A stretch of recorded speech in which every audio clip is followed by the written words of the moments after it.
In this video, we're in Barry for their Festival of Transport. There's basically two locations here. There's here at the Bus Museum, somewhere I've never been before. Really looking forward to this.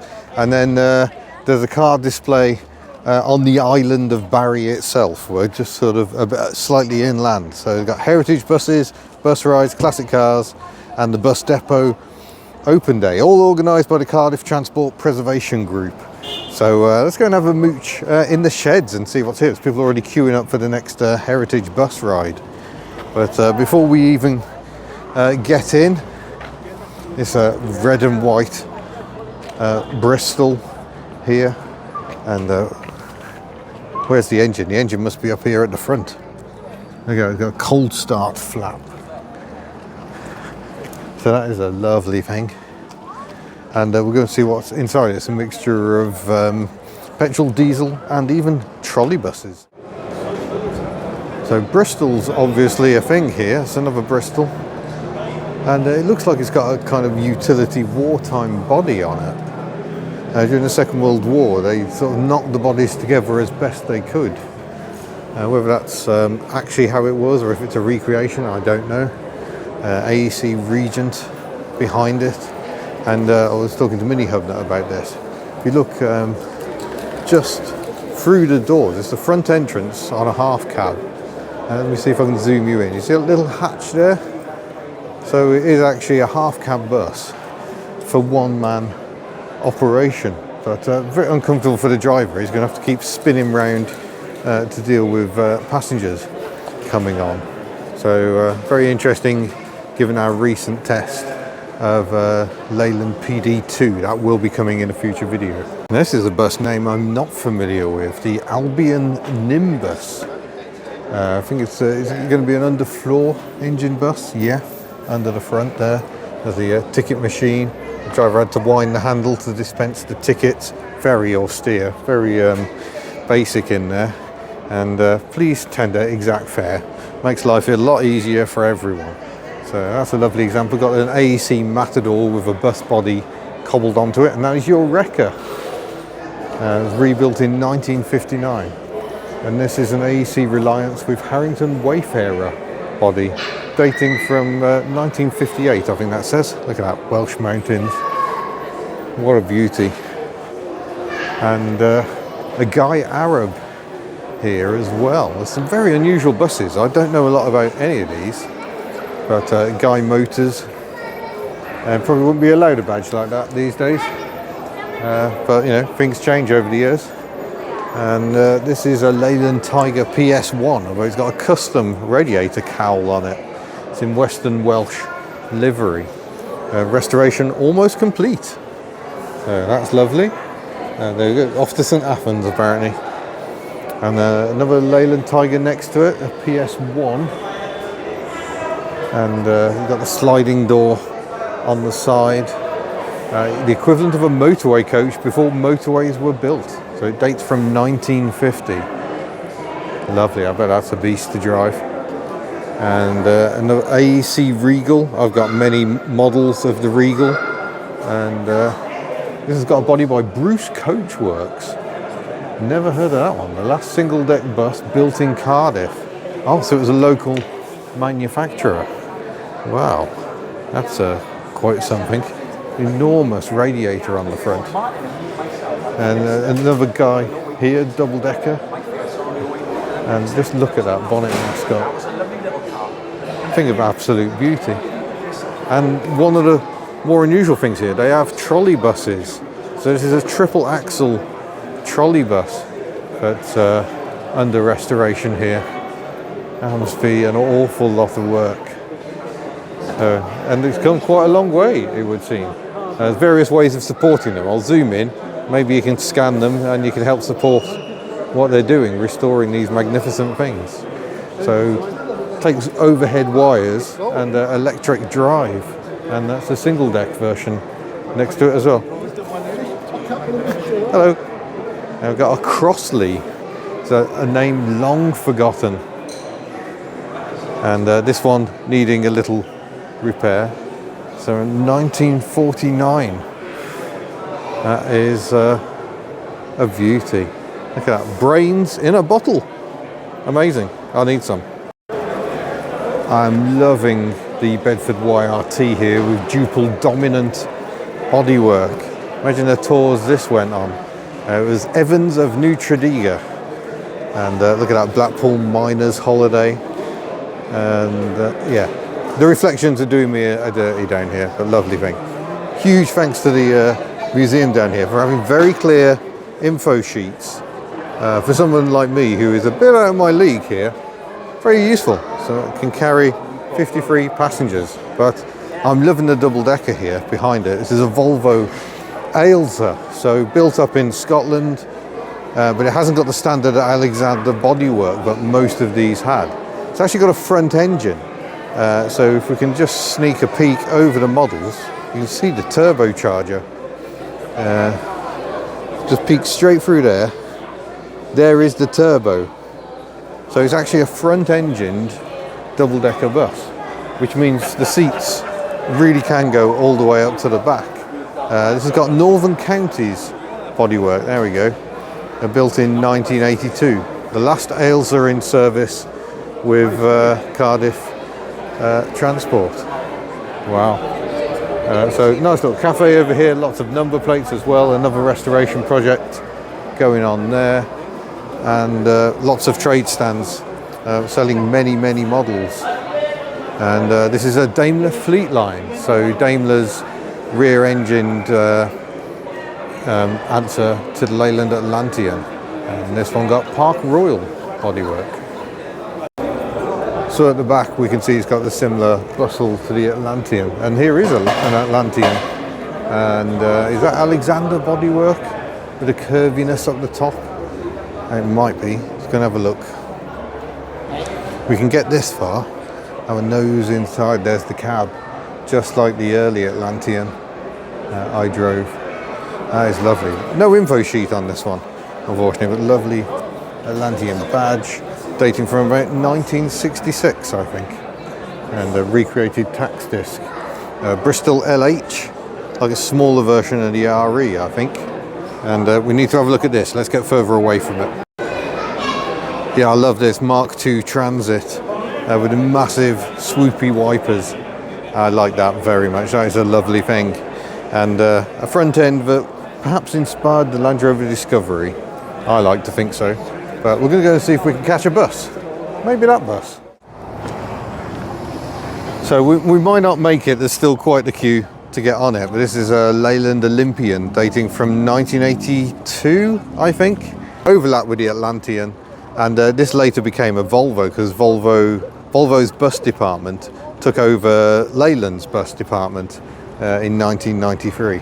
And therefore a Volvo Olympian. So a bit more modern than the old Atlantean. Oh, look at that, you wait for ages. And then two Olympians arrive at once. Yeah, that more modern stagecoach livery. This is the thing about preservation. This one's been preserved in its original livery. And that is one it evolved into. But there's lots of buses to go and see, as well as classic cars. So car fans, you're going to have to wait a bit. We're going to focus on the buses.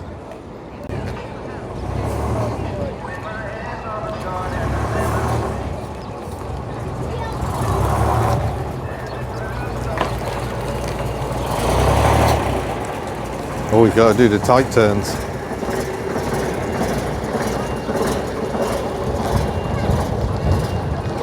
Vroom, vroom, vroom. Good demonstration of just how manoeuvrable they are. I've got some seriously impressive airbrushing on the Volvo truck here, but I shouldn't really film trucks. People don't like trucks, apparently. What have we got here? The boat, apparently. Matilda. I don't even know what that is. Alexander Dennis, but I don't know what the chassis is.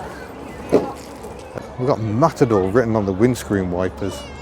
Maybe, I'm probably the only person here who likes that. We've also got much more modern buses, current buses from Cardiff, I'm guessing. I don't know whether Cardiff get into the preservation game themselves. Some bus companies do. Jones International, Mercedes-Benz Turismo, Dennis Trident's They were absolutely everywhere. The old Tridents. Birmingham had a fleet of those as well, and very, very similar looking Volvos. And jump around the back. We're going to see what's up this row. All sorts of magnificent things. It's a lovely pair of Leylands here, and it kind of shows the evolution of the half cab buses, the final evolution being when they developed the tin front. I think Birmingham may have started that, but yeah, you can see the evolution going on. Another Bristol with ECW body, a Bristol VR with open top, and all the pantograph wiper action going on. I like that. And another Volvo, Alexander bodywork, Leyland, and on a 67 plate. So that must represent quite near the end of half cabs, if that plate is original.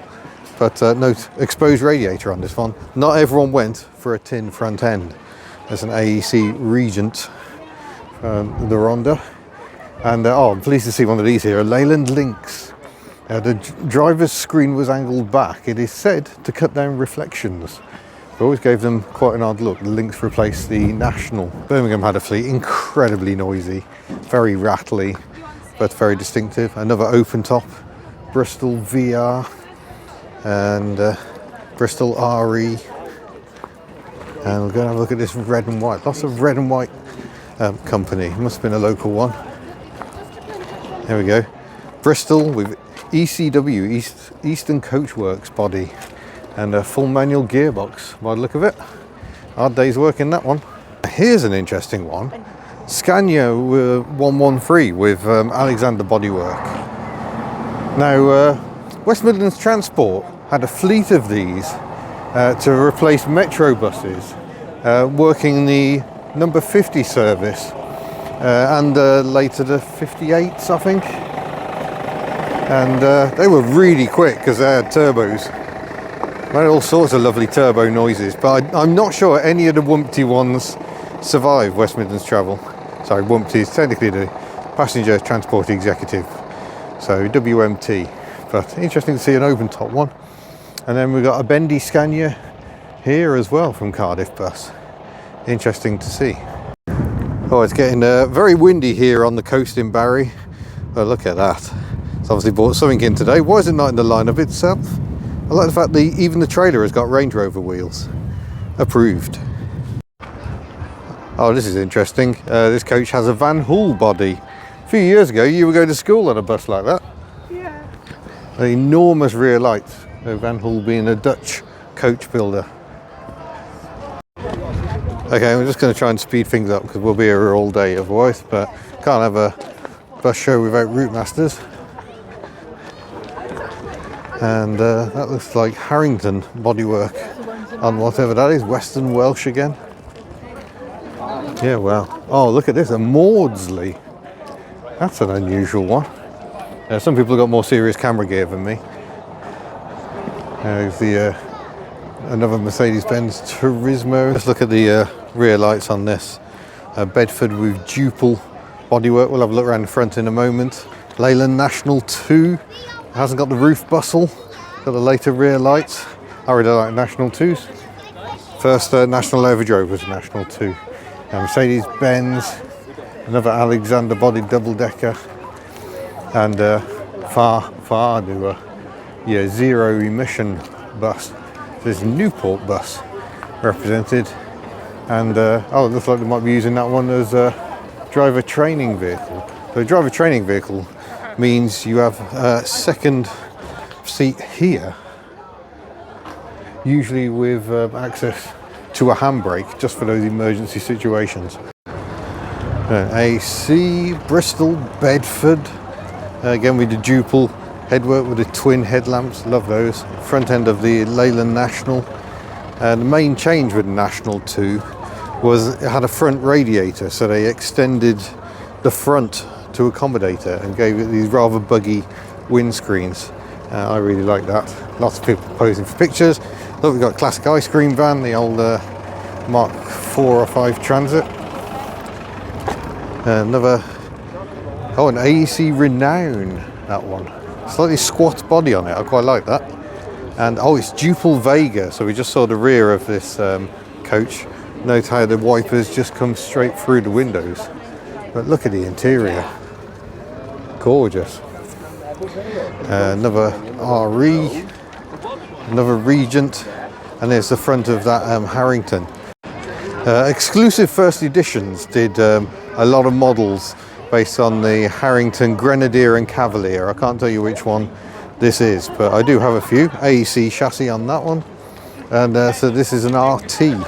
So RT was replaced by the Routemaster, but considerable overlap. These were in production, in service until well into the 1970s.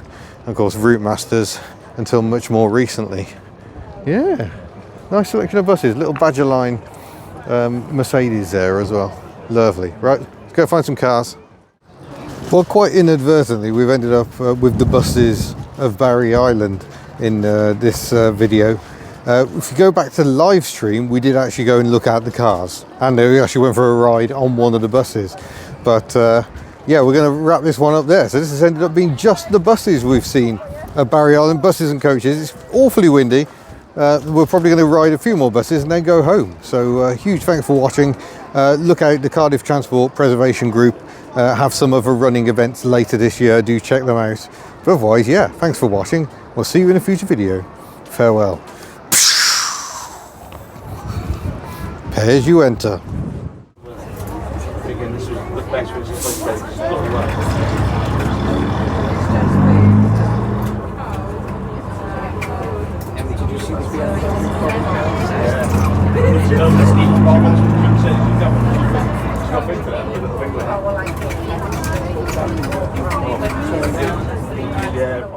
And another top tip, this is the park and ride. So we're just parked up there in Betty. There is a free shuttle bus for the Festival of Transport. So if you come next year, park here. You will avoid all the traffic chaos in the middle of Barry. And you get a nice ride, in this case on a 1993 Dennis Dart. Very much memories of my childhood.